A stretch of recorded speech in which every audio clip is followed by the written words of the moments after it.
Short stories for retelling practice.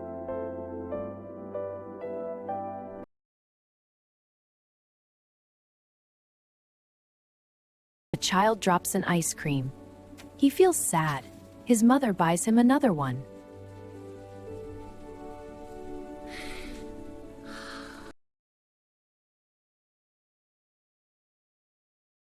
A child drops an ice cream.